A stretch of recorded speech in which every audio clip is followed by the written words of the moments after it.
Regardez-moi cette magnifique écorce. Cette écorce, eh bien, elle est sur un arbre qu'on appelle l'Acer griseum ou érable cannelle, vous comprendrez aisément pourquoi, ou encore érable à écorce de papier.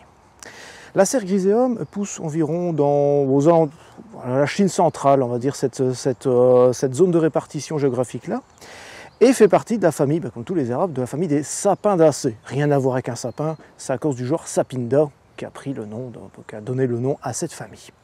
L'Acer griseum est très intéressant forcément pour son écorce qui se desquame un petit peu au fil des ans, un peu comme si c'était de la cannelle, vous voyez ici, hop hop hop. Alors c'est très très beau finalement toute l'année, mais c'est surtout très très beau en hiver, à un moment où il n'y a plus de feuillage.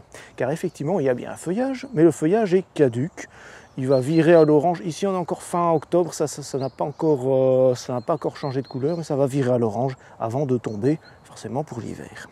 Le fruit est assez intéressant, donc la floraison, elle intervient au printemps comme tous les érables, mais le fruit est assez typique des érables. Voilà, c'est un double samar comme ça qui fait hop un petit peu l'hélicoptère avant de tomber. N'essayez pas cependant de faire germer les graines, on va dire qu'à environ 5% seulement des graines des Acer griseum qui est vraiment viable, qui peut avoir une faculté germinative. C'est pour ça que la plupart des érables cannelle vendus dans le commerce sont en fait greffés, même la plupart, je dirais tous, sont greffés sur l'érable à sucre Acer saccharinum. Cet érable, eh bien, on va le planter plutôt à la mi-ombre. Vous voyez ici, on est carrément dans un bois, il est bien protégé par des très grands arbres. On va le mettre plutôt sur un sol assez fertile, un sol de sous-bois, un sol humifère, qui va rester quand même relativement frais, mais surtout qui va être très bien drainé. Alors je sais, j'appuie toujours sur le fait qu'il y a beaucoup de plantes qui aiment bien le sol drainé.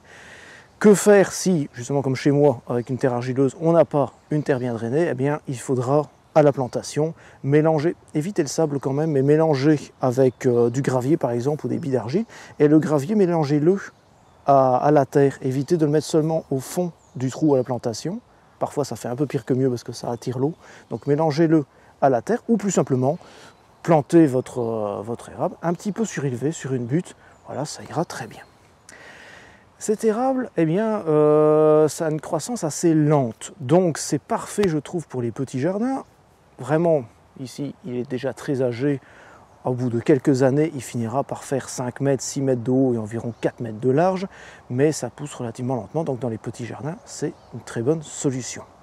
Surtout si vous aimez effectivement les arbres qui vont être beaux toute l'année, c'est le cas justement de l'érable cannelle, grâce à son feuillage caduc, mais qui est très beau en automne, à ces petits fruits qui sont quand même relativement décoratifs et surtout à son écorce.